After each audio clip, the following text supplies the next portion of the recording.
Muy buenas, soy Marcos Vázquez y estás escuchando una nueva entrevista en Radio Fitness Revolucionario, esta vez con el doctor Carlos Jaramillo, con quien hablo sobre el estrés. Carlos es médico por la Universidad de La Sabana, en Colombia, estudió también en la Yale University of Medicine, en Estados Unidos, y en Harvard, y cuenta con millones de seguidores entre su canal de YouTube y redes sociales. Carlos practica la llamada medicina funcional, que intenta ir a la raíz de los problemas y hacer énfasis en el cambio de hábitos para mejorar la salud desde la base. Es además autor de varios libros que han sido bestsellers en Colombia y en otros países de Latinoamérica, y hoy en concreto hablamos del estrés a raíz del libro El milagro antiestrés, que publicó el año pasado y cuyo subtítulo es Cómo enfrentar la mayor epidemia de este siglo.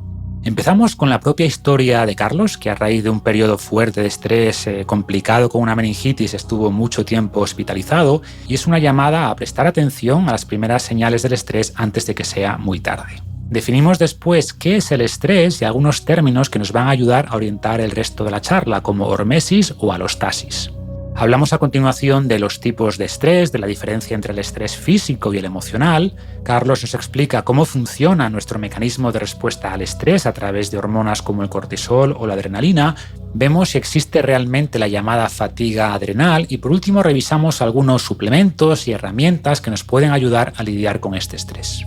Antes de pasar a la entrevista, un mensaje rápido de nuestros patrocinadores Paleobull y WeBotanics. Paleobull fabrica barritas de energía, proteínas de suero de vacas alimentadas con pasto, que es panacea. Tienen también un suplemento en base a triglicéridos de cadena media, colágeno y glicina, que yo añado, por ejemplo, al café por las mañanas, que es Elixir. O tienen también una combinación de adaptógenos llamada Napuca, y hoy hablaremos de hecho de estos adaptógenos, ya que pueden ayudar a mitigar el estrés.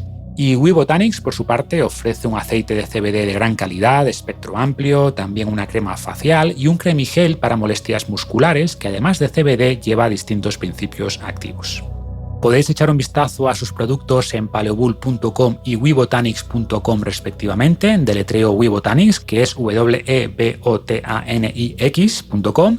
Y también os recomiendo visitar tiendafitnessrevolucionario.com, todo junto, tiendafitnessrevolucionario.com, donde además de mis libros tenéis una selección de productos de Paleobull y la avena overnight para preparar un buen desayuno en cuestión de segundos que desarrollé junto a la neoyorquina. Y en todos los casos tendréis un 10% de descuento con el código FR10 en mayúscula y con número FR10. Y sin más, damos la bienvenida al doctor Carlos Jaramillo. Bienvenido al podcast, Carlos. ¿Cómo estás ahí por Bogotá? Estamos por acá muy bien. Hoy casualmente un día soleado, porque aquí en Bogotá tiene nube propia y lluvia propia. Sí, he estado varias veces en Bogotá y siempre me tocó nublado y con bastante lluvia, ¿no? Nada que ver después si te vas a Cartagena de Indias, por ejemplo. No, nada que ver. Pero muy bien. ¿Tú cómo estás? Muy bien, con ganas de hablar contigo. Como te decía, creo que haces una gran labor de divulgación y además tienes un enfoque muy amplio sobre la salud, algo que yo comparto. Y por eso quería centrar la entrevista en algo que es muy común, que daña nuestra salud, pero de lo que quizás no se habla tanto como de dietas o ejercicio, ¿no? Por eso te agradezco haber escrito este libro, El milagro antiestrés. Y me gustaría que para empezar resumieras la historia que compartes al principio del libro y que te hizo darte cuenta de cómo el estrés puede afectar la salud y muchas veces sin poder identificar la causa. Mi esposa me dice que ella cree que la limitante más grande que tiene este libro es que cualquiera de nosotros, a mí me puede costar entender que estoy estresado y que necesito hacer algo al respecto, porque siempre me puedo sentir Superman, me puedo sentir que yo puedo con todo, me puedo sentir que no, sí, estoy estresadito, pero tampoco. Y cuando uno se pone a mirar como un listado de condiciones que pueden estar avisándome que el tren viene lejos, pero viene, ahí yo puedo empezar a decir como, oiga, sí, el estrés sí está siendo parte de mi vida, un poco manifestándose un poco más, que es a duras penas normal, pero mi cuerpo ya está empezando a perder la capacidad de responder. Entonces esta historia que yo cuento ahí es ya mi cuerpo fallando completamente. Yo oí el tren venir, pero desde lejos y nunca hice caso. Cuando salí de esa hospitalización, después de haber tenido meningitis, después de haber estado en cuidado intensivo, después de haber estado días en que no sabían si iba a pasar el día o no, la verdad, lo que yo planteo en el libro, no puedo decir, bueno, pero a todos nos enseñan en la universidad estudiando medicina, nos enseñan sobre el sistema nervioso autónomo y sobre la respuesta al estrés. Y claro, te enseñan sobre el autónomo en tercer semestre cuando estás viendo fisiología y después te enseñan sobre el estrés en los pacientes en cuidado intensivo. Punto. Pero el estrés del día a día, cómo se manifiesta, cómo enferma, cómo altera tantas cosas, cómo eso se ve, de eso no tenemos ni idea.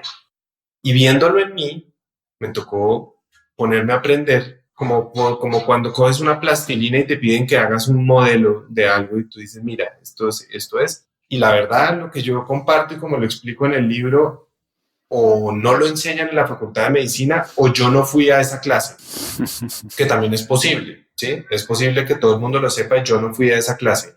El hecho es que yo no lo sabía, motivo por el cual me tocó aprenderlo tarde y hoy en día me es muy fácil verlo en los pacientes y me es muy fácil también enseñarles a cómo mejorarse. Claro.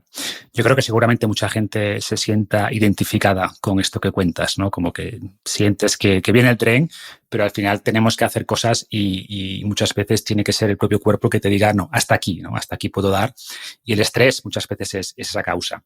Pasemos, si te parece, a la definición de estrés, porque creo que todos entendemos intuitivamente qué es el estrés, pero no es tan fácil explicarlo. ¿Cómo se definiría el estrés desde un punto de vista médico, digamos, y cómo se lo explicas tú a tus pacientes? Cualquier cosa que mi cuerpo, además que la palabra estrés es una palabra como mal interpretada. Cuando Hans Selye empezaba a llamar esa respuesta adoptada de la física, que es lo que él llamaba el strain, que era esa capacidad que tenían los metales de después de doblarse, volver a a esa respuesta, o sea, después de que los doblaban, de volver a su estado, eso lo terminaron llamando mal llamado estrés y finalmente lo terminamos acuñando a todo.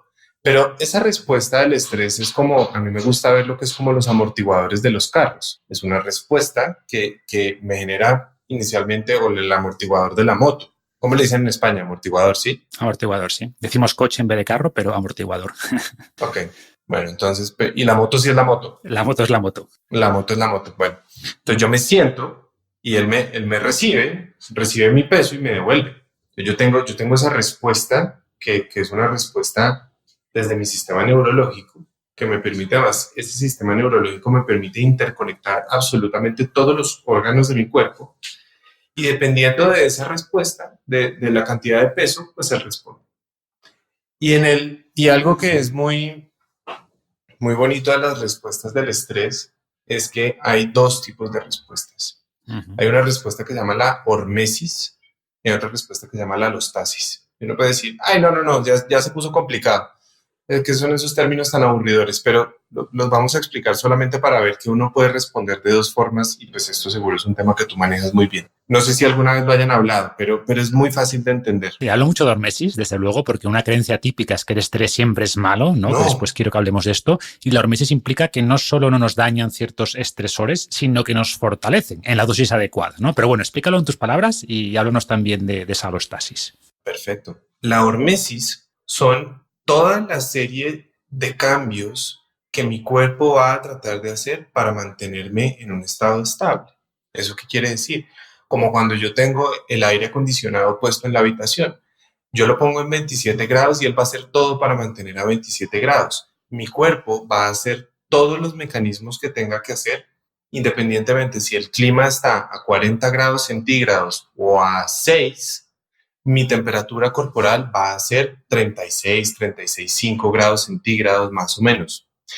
Eso es el estado de hormesis. Él va a hacer todas las respuestas que tenga que hacer para mantener mis niveles hormonales, mi temperatura, mi producción de líquido, mis deposiciones, mi diuresis, todo para mantenerme en ese estado.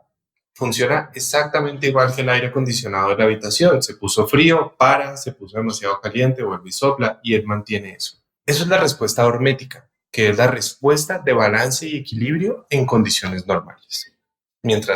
Y uno puede tener microestresores. ¿Y microestresores qué es?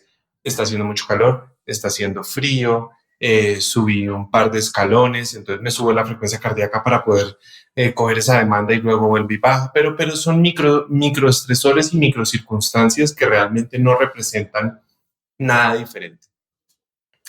¿Qué pasa cuando yo monto dos personas en la moto? En vez de la misma respuesta de siempre, dos personas en la moto y una de ellas lleva un backpack lleno de libros, entonces, o la mochila llena de libros. Ya le estoy poniendo una carga superior. Y fuera de eso voy a coger y voy a andar por 150, 200 kilómetros. El momento en que mi cuerpo tiene un gran estrés, o en cantidad, o en el tiempo, que se mantiene en el tiempo, que es lo que llamamos el estrés crónico o el estrés agudo. El estrés agudo es el accidente, la infección, el trauma, la picadura de la abeja, la hospitalización en cuidado intensivo, la cirugía, o sea, todo lo que sea un estrés agudo que me saca a mí esa respuesta que ya representa algo mucho más alto. Entonces a mí se me sube la temperatura a 39 grados porque tengo una infección.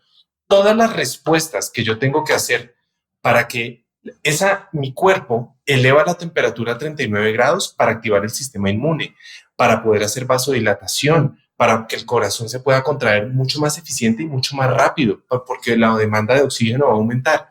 Todo ese cambio, ese switch completo que hay en mi fisiología, en mi bioquímica, eso se llama la alostasis, que también es una respuesta ante el estrés, pero es una respuesta ante un estresor que, si bien me jala o me estimula muy agudamente en cantidad o en el tiempo hacia adelante, sacándome de mi respuesta hormética. Entonces me lleva a una respuesta alostática. Entre más alta y más dure en el tiempo mi respuesta alostática y yo pierda la capacidad de responder, entonces ahí ya digo que tengo una pérdida de la respuesta de adaptación al estrés, porque mi cuerpo tiene muchos mecanismos para que dentro de la respuesta alostática me saque a mí de eso y me traiga nuevamente a mi balance de hormesis. No sé si con eso sea claro o sea, esté muy enredado. Sí, sí, perfecto. Y además estás introduciendo más detalle o más conceptos, ¿no? Como esa diferencia entre un estrés puntual o agudo de corta duración, como subir escaleras. O cuando vamos al gimnasio. Exacto. Y otra cosa es ese estrés de larga duración, crónico, que quizás no es tan intenso y por eso, de hecho, no somos tan conscientes de que está ahí,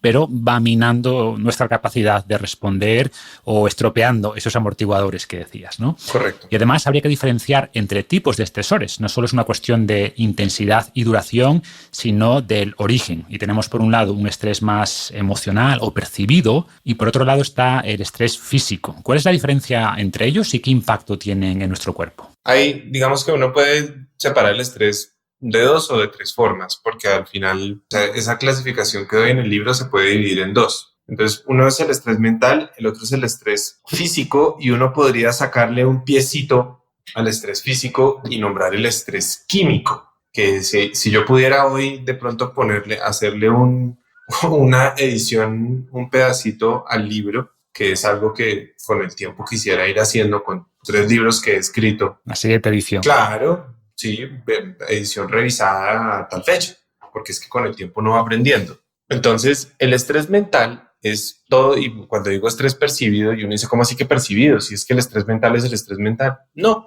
me gusta ponerte ese nombre o poner a quien lo lea ese nombre, porque es que a mí se me olvida que mi estrés es mi estrés. Si a mí me gusta tu trabajo o no me gusta, eso es una creencia mía. Si a mí me parece que eres el tipo más amoroso y fascinante y sencillo del mundo, o me parece que eres el tipo más arrogante e ignorante del mundo, es una creencia mía, porque tú sigues siendo el mismo ser humano. Tú no cambias. O sea, tú eres el mismo. Todo depende de cómo yo lo perciba. Entonces cualquiera podrá decir, pero es que a cualquiera lo estresa estar encerrado. No a cualquiera. A ti te estresa. A tu vecino quizás no. No, es que a cualquiera lo estresa el tráfico. No, a ti te estresa. A mí no. O a mí sí y a ti no. Entonces eso va cambiando. Sin embargo, el estrés mental tiene una cosa muy bonita y es que yo de algo etéreo, porque el pensamiento es algo completamente etéreo, pero de la calidad del pensamiento que yo tenga, fabrico neurotransmisores en mi cerebro, pero dependiendo de cada emoción es casi como si yo fabricara un QR, porque los neuropéptidos, los neurotransmisores que yo voy a fabricar van a ser distintos ante mi emoción basado en mi creencia. Y yo pasé de algo etéreo a algo químico. Ya es una respuesta química. Y esa respuesta química va a ir sobre mi sistema del estrés y me va a producir, entonces digamos, yo estoy enfurecido porque justo en este momento tenía muchísimo afán y salgo a la calle y hay un tráfico terrible y me enfurezco, me lleno de un montón de creencias, inmediatamente produzco cortisol, adrenalina, aumento la frecuencia cardíaca, aumento la presión arterial, se me quitan las ganas de orinar, aumento la tensión en todas mis extremidades, en todos los músculos, anulo completamente la digestión. ¿Por qué? Porque prendo mi sistema nervioso simpático, que toda la vida me ha permitido hacer eso, responder al estrés. Pero si por el contrario pasamos al estrés físico, que puede ser físico porque tuve que correr mucho, acabo de correr una maratón, estoy levantando pesas intensamente, estoy en cuidado intensivo porque me operaron del apéndice y me dio peritonitis, estoy en cuidado intensivo como en mi caso porque me dio meningitis, me caí de un tercer piso y me rompí una pierna. La respuesta de cortisol, adrenalina, aumento en la frecuencia cardíaca, disminución, es exactamente la misma. Y existe el estrés químico, que el estrés químico es el que ocurre cuando comemos en exceso azúcares, cuando caemos en exceso de aceites vegetales, en exceso de químicos. Como decía Paracelso, el veneno está en la dosis, y yo diría que lo que se le olvidó a Paracelso, que de pronto no se dio cuenta, el veneno está en la dosis y en la frecuencia, porque hay cosas que a veces uno puede consumir poquito, pero si lo consumo poquito todos los días, estoy comiendo una frecuencia en la que no debería. Entonces, el estrés químico también es algo que tenemos que ver. O sea, la polución efectivamente es un estresor para el cuerpo, pero en la medida en que yo me exponga a grandes cantidades y grandes cantidades, especialmente en el tiempo. Y eso va a desencadenar una respuesta crónica sostenida del estrés. Entonces, ¿esto qué quiere decir? Quiere decir que independiente a cuál sea la vía de entrada, mental, física o química, terminan las tres metiéndose en el mismo embudo y activando el sistema nervioso autónomo o jalándolo de manera aguda, muy aguda, o haciendo un estímulo crónico en el tiempo, pero a la larga terminan haciendo que mi sistema nervioso simpático, que es esa primera rama del autónomo, se termina activando constantemente, y eso es lo que hace que yo esté en una respuesta ahí sí alostática, volvamos a lo anterior, constante, y que con el tiempo puede hacer que yo pierda la capacidad de responder. Simplemente, si volvemos al ejemplo del amortiguador, una cosa es que un día se sienten 3 personas en la moto, otra cosa es que todos los días se sienten 3 personas en la moto. Entonces llega un punto en que el amortiguador rápidamente se daña y ya después voy a decir, pero si yo ahora soy solamente yo montándome, digo, claro, pero montaste 3 personas durante mucho tiempo y eso tu cuerpo no lo va a aguantar. Sí, hay muchos puntos interesantes en lo que comentas, ¿no? Me gustaría destacar que eso que llamamos estrés emocional es reinterpretable, ¿no? Y tenemos, por ejemplo, estudios a largo plazo que indican que el efecto de este tipo de estrés puede ser malo o no para la salud en función de cómo lo percibamos. Puedes ver ese atasco diario como algo terrible o verlo como una forma, una oportunidad para aprender escuchando un podcast o un audiolibro, o puedes ver los problemas en general como una forma de mejorar tu capacidad de lidiar con la adversidad, ¿no? Y en función de cómo interpretes lo que te pasa, pues el efecto de esos problemas puede ser mayor o menor. Pasando a la parte más fisiológica, ¿qué nos puedes contar sobre la forma en la que nuestro cuerpo responde al estrés, ¿no? Que asociamos a hormonas como el cortisol, la adrenalina, ligado a esas ramas del sistema nervioso autónomo. Yo creo que vale la pena resaltar así rápidamente que uno piensa que el sistema nervioso es como todo el sistema nervioso. Pues sí, pero el sistema nervioso tiene divisiones. Hay una parte que es el central, que es mi cerebro y la médula, y otro que es el periférico. El periférico es todo lo que sale de mi cabeza y de la médula, que yo tengo una parte motora, que es lo que me permite moverme, pestañear, saltar, brincar, rascarme la nariz. Otro que es el sensorial, que es el que me permite sentir frío, calor, dolor, presión, rasquiña, todo lo que es el sensorial. Y otro que es el autónomo, que es donde uno queda perdido y uno dice, uy, ese no me la sabía. Bueno, ese es el que hace que todas las respuestas que estábamos viendo ahorita, que yo vea un tigre, inmediatamente me aumente la frecuencia cardíaca por la presión arterial, que deje de estar pensando en que quiero orinar y en dormir y todo, y prepare todo mi sistema, todos mis órganos van a mandar una respuesta de interconexión desde algo mental que yo fabriqué y lo volví algo químico, una respuesta química, y va a traer esa respuesta. Entonces, ese sistema nervioso autónomo se divide en dos. Uno que es todo el sistema de alerta y huida, el miedo, la angustia, la furia, la rabia, el exceso de júbilo. Ahí vienen hormonas como el cortisol, vienen pues sustancias como la adrenalina, la noradrenalina y todos los factores que me van a llevar a mí a estar en ese tipo de respuesta, en mejorar la circulación, en aumentar la frecuencia cardíaca, en aumentar la presión arterial, en aumentar el consumo de oxígeno en los músculos, porque para mi sistema es lo mismo si yo estoy pensando en mi suegra o estoy al frente de mi suegra, porque además mi cerebro no identifica qué es real y qué no. Para mi cerebro todo es real.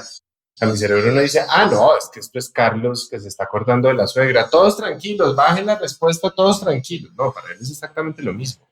Y en esto tenemos que entender que esto funciona como un columpio, como un sube y baja. Y es cuando yo estoy en toda esta respuesta del simpático, el otro, que se llama el parasimpático, que también interviene en muchos factores y muchas hormonas, está abajo. Entonces, ¿qué pasa? ¿Qué pasa con el parasimpático? El parasimpático es todo lo que me da todo lo que yo voy hacia el sueño, la relajación, la reparación, el deseo sexual, la renovación de tejidos, la reparación de tejidos, el sistema inmune, la producción de la mayoría de las hormonas, o sea, la insulina, el glucagón, la hormona tiroidea, la desintoxicación del hígado, la producción de estradiol, progesterona, que son las hormonas femeninas, la producción de testosterona, todo eso funciona cuando yo estoy en estados de relajación. O sea, yo no voy a producir testosterona y mi cuerpo no está en modo de producción y reparación cuando a mí me está persiguiendo un tigre. Uno dice, ¿cómo así? Pues claro, yo no. Una cosa es cuando yo estoy huyendo en la moto y tengo la moto prendida a 1000, acelerándola hasta el fondo, gastando todo el combustible, poniendo los direccionales, gastando el freno en cada esquina. Y otra cosa es cuando la moto está quieta en el mecánico y la están reparando, porque cuando la están reparando está quieta. Entonces eso me muestra que el simpático es algo que funciona más en el día y el parasimpático es algo que funciona más en la noche cuando lo reparamos. Entonces, cuando yo tengo prendidas todo el sistema hormonal del simpático, todas las del parasimpático están apagadas, todas. Por eso hay muchas cosas cuando las personas viven crónicamente estresadas que dicen, pero es que yo me he dado cuenta que mi menstruación empezó a fallar. Me he dado cuenta que el embarazo me está costando trabajo. Me estoy dando cuenta que estoy subiendo de peso. Me estoy dando cuenta que mi tiroides está fallando. Me estoy dando cuenta que tengo problemas intestinales. Exacto, que tengo estreñimiento, porque la digestión depende completamente del parasimpático. Tanto la parte motora como la parte bioquímica, o sea, la producción de ácido, de enzimas, de todo. Entonces, esto es una fiesta neuroendocrina donde cuando unas están prendidas, las otras están apagadas. El problema es que no nos damos cuenta que si yo vivo con uno prendido todo el tiempo, el otro se apaga. Y se apaga. Y siguiendo con posibles efectos de ese estrés crónico, ¿no? De esa activación constante del sistema simpático, la falta de activación del sistema parasimpático, ¿crees que el estrés puede influir en las enfermedades autoinmunes? Sabiendo que son tremendamente multifactoriales y que hay condicionantes genéticos, pero ¿crees que el estrés puede influir bien como desencadenante inicial o como potenciador posterior, digamos? Hay muy poquitas en la salud que son causales directos. Pues yo puedo decir, un causal directo es enterrarme un cuchillo en la pierna, eso es un causal directo, o un trauma, un accidente. Pero decir que, te voy a poner un ejemplo, hay gente que dice, el único causal del cáncer es el azúcar, ¿sí? O el único causal de tal cosa es el cigarrillo. Y yo he sido muy duro con el azúcar, por ejemplo. Y hoy en día también pienso, digo, es que también hay que hablar sobre los momentos y las formas. Entonces el estrés puede ser, o todo, puede ser causal, dependiendo la dosis y la frecuencia. El estrés puede ser perpetuador, dependiendo de a qué se le esté montando. Puede ser agravante, puede ser un trigger para algo. Entonces te voy a poner un ejemplo. Yo vivo crónicamente estresado y si la producción de factores inmunológicos depende de mi parasimpático, porque depende de él, entonces yo no voy a tener una buena respuesta. ¿Por qué? Porque no voy a fabricar factores inmunes. No tengo la capacidad. Mi sistema inmune está apagado. Entonces uno lo ve cuando alguien dice es que entré a esta compañía, mi jefe es una pesadilla, y yo vivo crónicamente estresado, no duermo, estoy en esto, y desde ahí me da gripa, COVID, gripa, sí, o sea, me da de todo, y me da gripa, diarrea, hongos, me sale de todo. Ok, mira, tu sistema inmunológico está fallando. En este caso, el estrés es el causal. Pero entonces pongamos otro ejemplo. Te voy a poner otro ejemplo. Una persona tiene un accidente en moto, un accidente grave, ingresa a cirugía, le tienen que hacer múltiples cirugías, ingresa a cuidado intensivo, en cuidado intensivo está con múltiples antibióticos, tiene una infección complicada, rechaza uno de los materiales de ortopedia, lo tienen que reintervenir, vuelve y sale con un cuerpo severamente estresado, severamente con una microbiota completamente alterada después de de todos los antibióticos que le dieron en cuidado intensivo, microbiota en piel, en boca, en intestino, en todo. Y sale y entonces tiene un gran estrés y ponle que vuelve al trabajo y cuando vuelve al trabajo, su trabajo era este trabajo o consigue un nuevo trabajo y viene un gran estrés y ese gran estrés se le presta para ser un perpetuador a una situación que ya traía desde antes. Y eso puede ser el origen que alguien pierda completamente esa capacidad y sea el perpetuador el estrés, esa situación de grave estrés para aprenderle una enfermedad autoinmune. Y en la autoinmunidad uno tiene que buscar muchas cosas. Uno tiene que mirar sí o sí cómo está la microbiota. Uno tiene que mirar sí, porque tener una disbiosis crónica es un estresor crónico. Tener permeabilidad intestinal crónica es un estresor crónico. Yo tengo que mirar obviamente cómo está el sistema de adaptación al estrés en general, si es una persona que todavía responde o no. Porque si es una persona que no responde, la autoinmunidad se la puede empeorar entrenar demasiado. Se la puede empeorar una leve exposición a algún tóxico que de pronto a ti y a mí no nos hace nada, a él lo revuelca. Entonces el estrés definitivamente es un factor que en la autoinmunidad juega un rol demasiado importante. Claro. Y ligado con esto que estás comentando, ¿no? Con esta capacidad de amortiguar esos estresores, siguiendo esa analogía que comentabas de la moto cuyo amortiguador pues, se va deteriorando, ¿cómo ves este tema de la fatiga adrenal? Que no sé si va por aquí, ¿no?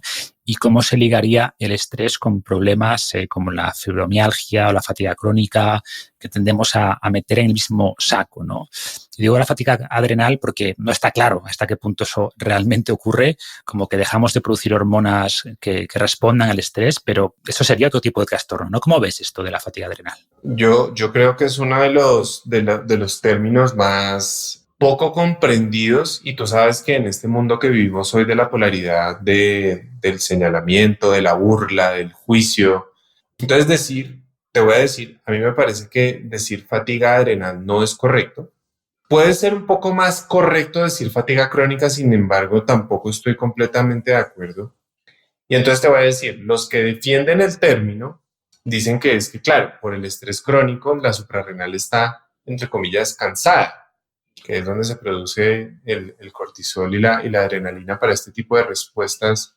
Entonces, entonces lo hablan también como el burnout, que es como estar como completamente quemado, o hay otro término, también la falla adrenal, también lo dicen.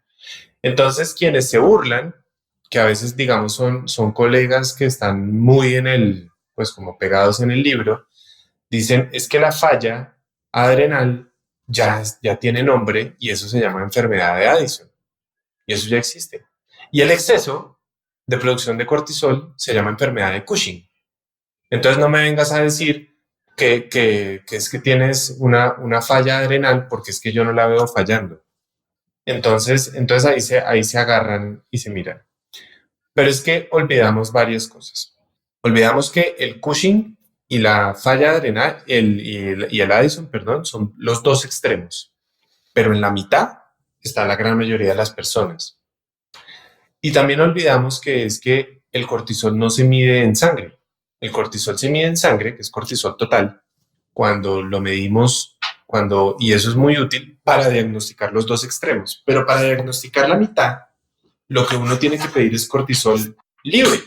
Y el cortisol libre se mide en saliva o en orina seca. Son las dos formas. La más frecuente de encontrar es en saliva. Y hay que medirlo durante el día, mirar para yo poder ver si ese paciente, su cortisol se comporta como debería ser una curva de cortisol, que es como la pila del celular. Y es que en la mañana tienes una buena cantidad de cortisol y en la noche tienes menos. Eso es una curva más o menos normal de cortisol. Si yo veo un cortisol que en el día sube, baja, sube, baja, sube, baja, sube, baja, o que arranca muy bajito en la mañana y de pronto a las 3, 4 de la tarde se mete una subida terrible y después vuelve y baja, o hay pacientes que está alto todo el día, pero uno dice, pero ¿cómo así? Si está alto todo el día ese paciente, ¿por qué se siente fatigado? Pues si ese paciente tiene el cortisol alto de día y de noche, nunca quiere decir que su simpático está prendido todo el tiempo. La moto no la apagan nunca. Y si yo no tengo parasimpático, no me reparo. Si por el contrario mi cortisol es bajito en la mañana y después sube y después vuelve y baja, entonces son pacientes que en el día se sienten cansados toda la mañana, después al mediodía dicen, uy, como al mediodía vuelvo y siento como un poco de alivio y vuelvo y tengo ánimo y después vuelvo y siento una caída y uno les pide la prueba de cortisol en saliva varias veces en el día, incluso en la noche, y uno ve el patrón. Casi que yo puedo mirar la curva de cortisol y decirte, a ver, Marcos, tú en la mañana te sientes como si te hubiera pasado una planadora, ¿cierto? Sí, señor. Y por ahí a las 2, 3 de la tarde vuelves y tienes energía. Doctor, ¿usted cómo sabe eso? Porque tus exámenes me lo dicen. Y después a las 5 de la tarde vuelves y sientes como si te hubieran robado el espíritu. Sí, exactamente. Y a las 3 de la mañana te levantas y quedas como un bombillo listo para salir a pasear al perro y correr una maratón. Sí, exactamente. Ok, eso me lo muestra tu examen. Entonces, cuando yo tengo un cambio en el patrón de respuesta normal del cortisol, por eso te digo que para mí el término es la pérdida de la respuesta de adaptación al estrés, que se puede comportar de 1000 maneras. ¿Y eso es una falla adrenal? No, no es una falla porque no está fallando, está respondiendo diferente. Y si eso se puede relacionar con condiciones como la fibromialgia, mira, el 100% de los pacientes que tienen fibromialgia tienen escondido esto. El 100% de los pacientes que yo he tratado. Y el 100% de los pacientes que yo he tratado de fibromialgia, que les corriges esto, mejoran. Exacto. Entonces no es un problema de que no se esté respondiendo al estrés, sino que se responde mal y que no se activa ese sistema parasimpático cuando tiene que hacerlo, ¿no? Claro, claro, porque es que cuando y uno dice, pero ¿cómo así? Es que no es solo corregirle la suprarrenal, es que te estás escalando un nivel más arriba a ese sistema nervioso que interconecta todos los órganos y estás regulando el sistema. Estás regulando la parte del cableado que conecta el corazón con el intestino, con el sistema inmune, con la tiroides, con el testículo o con las mujeres con el ovario, con el útero, o sea, todo. Y estás modulando su respuesta. Perfecto, pues cerramos aquí esta parte más teórica, pero creo que necesaria para entender mejor cómo nos afecta el estrés crónico. Y me gustaría pasar a algunas soluciones o formas de mitigar este estrés. No voy a hablar de actividad física o de buena dieta, que son importantes, por supuesto, pero son temas que ya toco con frecuencia. Y quería preguntarte inicialmente por suplementos que creas que pueden ayudar. Y mencionas, por ejemplo, los adaptógenos, ¿no? Explícanos qué son estos adaptógenos y cuáles son tus favoritos. Ok. Adaptógenos es un término muy amplio y además ha sido un poco prostituido, por así decirlo, y por lo mismo cae a veces en el mundo de lo que hablábamos ahorita, en el mundo de la polaridad y la burla, porque casi que los adaptógenos los han visto como moléculas que curan todo, ¿sí? Casi que dicen, no, es que lo que está alto lo baja, lo que está bajito lo sube, y arregla el dólar y hace que tu esposa deje de reclamarte y que te baje el recibo del agua y que no me digas. Entonces hay mucho colega o también, cuando digo colega me refiero a todo el mundo del gremio, médico, nutricionista, que o se burlan o lo utilizan mal, o hay otros que lo utilizan muy bien para lo que se necesita. Los adaptógenos realmente traen una respuesta, como su nombre lo dice, de adaptación, modulando especialmente unas proteínas, que es lo que se llaman las proteínas de shock térmico. Y basado en esa capacidad que tengan de actuar sobre las proteínas de shock térmico, se va a ver su función, entendiendo que no todos los adaptógenos funcionan igual.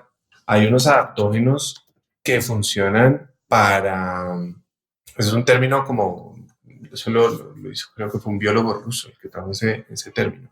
Entonces, ellos lo que hacen es tratar de ajustar, pero hay unos adaptógenos que sirven para aumentar el cortisol. Hay unos adaptógenos que sirven para modular el cortisol. Hay unos adaptógenos que actúan para bajar el cortisol. Y son los que tratan de, digamos que son moléculas que tratan de traer al cuerpo, traerlo de allá de arriba de la nube, de estar en la carga, en alostasis, y traerlo a hormesis. Eso es, digamos, como lo que, por eso dicen que lo que tiene alto lo baja y lo que tiene bajo, y por eso a veces uno ve adaptógenos que les mezclan de todo.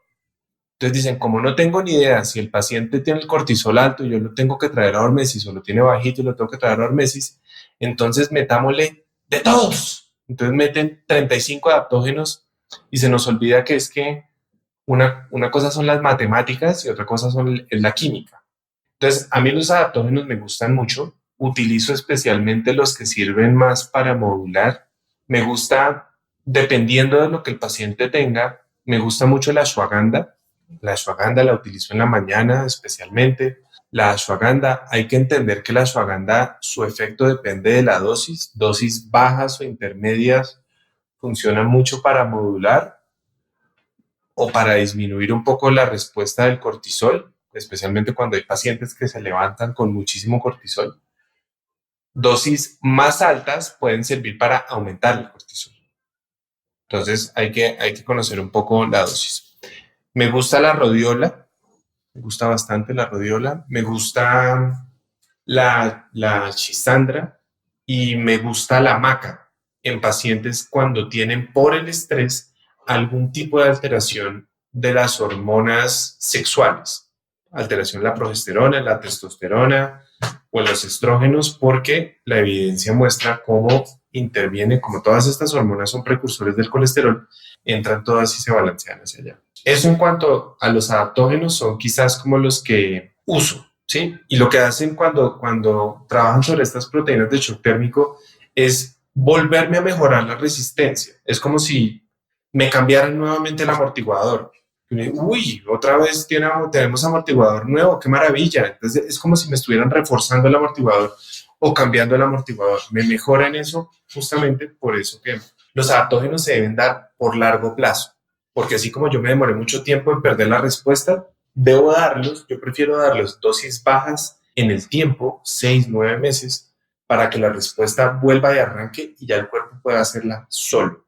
Pero te voy a decir una cosa, Marcos. Después de haber visto miles de pacientes con problemas de manifestaciones del estrés de todo tipo, migrañas, peso, enfermedades autoinmunes, problemas tiroideos, problemas gastrointestinales, episodios de pánico, bruxismo, vértigo, o sea, todo. Todo el mundo se enfoca en qué voy a hacer con el cortisol y qué voy a hacer con la adrenalina. Y lo que no nos damos cuenta es que cuando tú oyes al paciente, el paciente no te está contando solamente que tiene problemas con el cortisol. El paciente lo que más te cuenta es cómo su parasimpático está apagado. Entonces la gente te dice, no duermo, no me reparo, me despierto en la noche, vivo con tensión muscular, tengo estreñimiento, estoy cansado todo el tiempo, subo escalones y me da taquicardia, tengo reflujo y gastritis, me lleno de gases, tengo eructos. Y la gente, estoy empezando a perder peso, a ganar peso de manera inexplicable. Hago ejercicio y siento como si me hubiera pasado una planadora por encima y me demoro en recuperarme un montón. Y uno dice, ¿sí ve? Todo eso me muestra que el simpático está alto. Y digo, sí, pero también me está mostrando que el parasimpático está apagado. Y a eso, que eso no está en el libro, yo te hago una pregunta. Cuando estás cansado, ¿qué es mejor? ¿Tomarte un café o hacer una siesta? Yo apostaría por la siesta. Se nos olvida mejorar la reparación. Y mira que con el tiempo, cuando empecé a estudiar los adaptógenos y a usarlos, tenía muchísima ilusión. Y sí, la gente se mejora bastante, pero nunca se mejora tanto como cuando les recuperas el parasimpático. Totalmente, pero creo que puede haber relación, ¿no? Por ejemplo, si la ashwagandha te ayuda a dormir mejor, sobre todo en personas con ese estrés más emocional, con más ansiedad, pues vas a poder activar más tu sistema parasimpático y además del beneficio directo que pueda tener el adaptógeno, pues tienes este otro más indirecto, pero que como dices va a la raíz, ¿no? Sí. Y después comentas otros suplementos como magnesio, como colina. ¿En qué sentido crees que pueden ayudar estos? Mis favoritos para el parasimpático son, hasta hoy, 3. Número 1, y es el magnesio. El magnesio lo doy dependiendo, o sea, el aminoácido que doy asociado al magnesio lo doy dependiendo lo que vea que sea más necesario.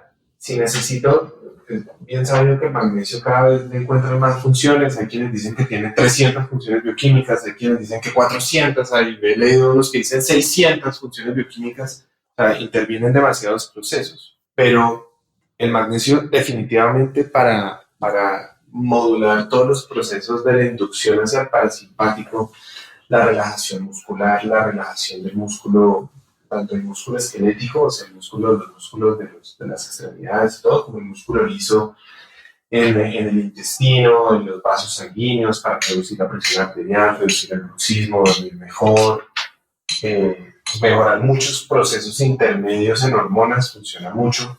Entonces, a mí me gusta utilizar fuentes como el citrato cuando quiero como funciones más globales.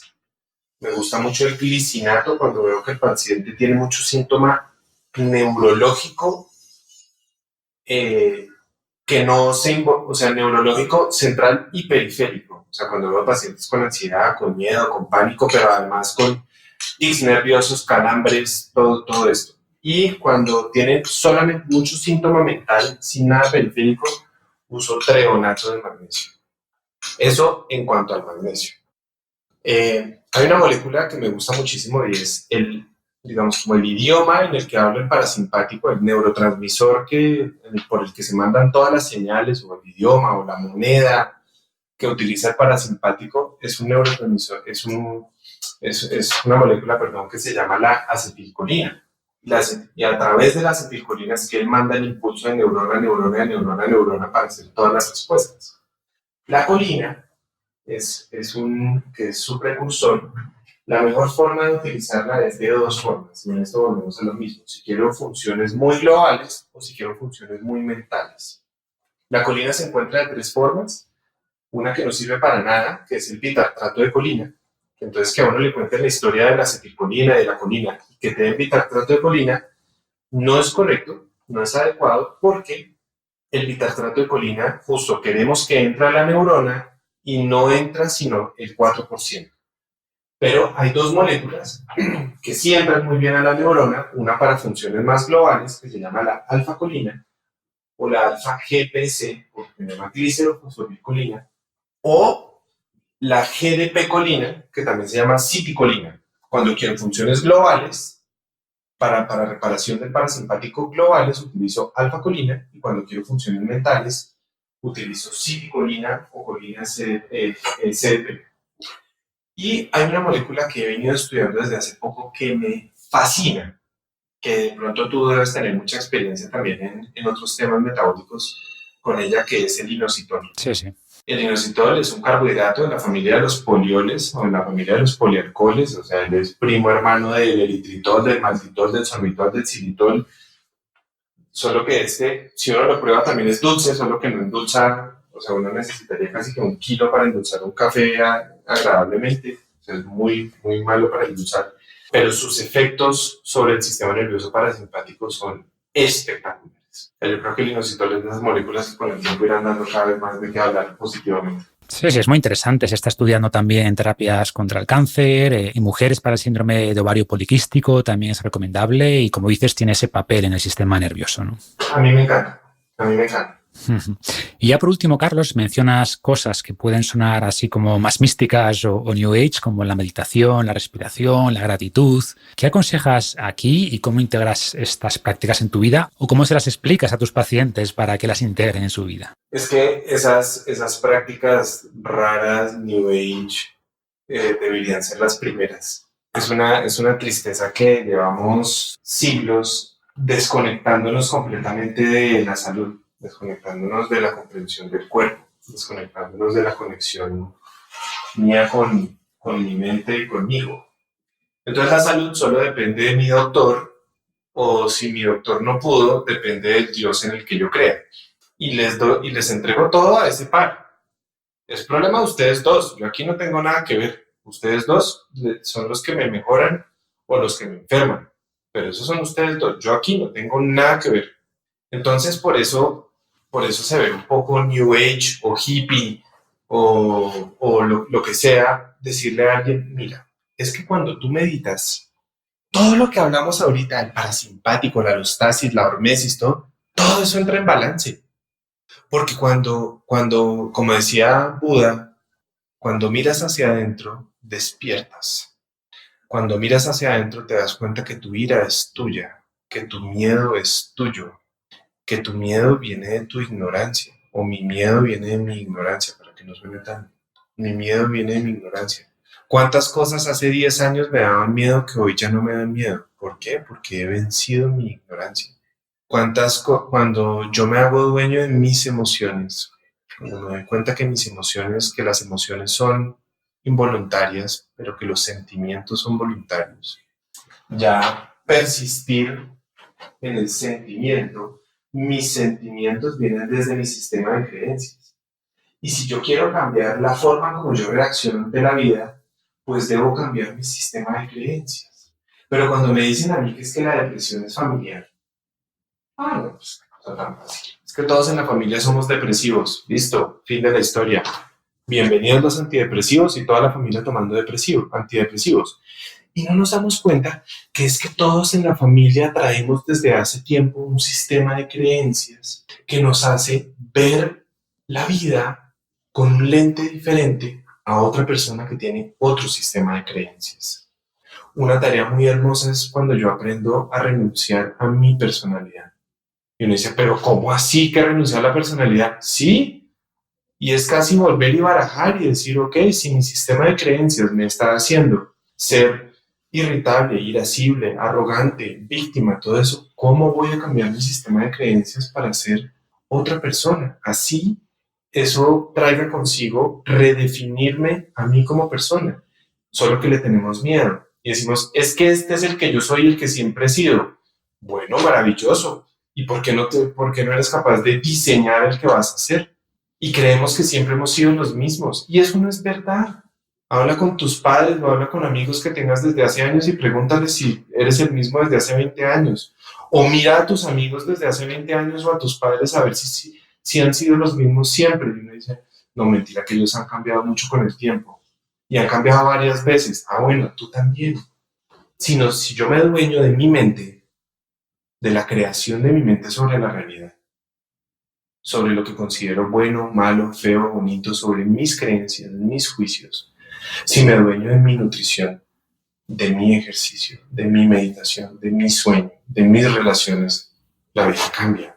Eso no hay forma de que no cambie. Sí, o sea, en el fondo son herramientas para el autoconocimiento, para mejorar la relación que tenemos con nosotros mismos y con los demás, ¿no? Y todo eso es fundamental para reducir ese estrés percibido o emocional que decíamos al principio. Sí. Perfecto, Carlos. Pues gracias de verdad por tu tiempo, por toda la divulgación en general que haces y en concreto por hablar sobre el estrés que hace falta. Seguimos en contacto y cuando vengas por España me avisas. No, pues será un gusto volverte a ver. Gracias a ti por tu tiempo, por tu generosidad y también por tu trabajo. Me encanta tu trabajo y todo lo que compartes. Y bueno, hasta la próxima. También cuando vengas por aquí en Colombia, déjame saber y nos encontramos.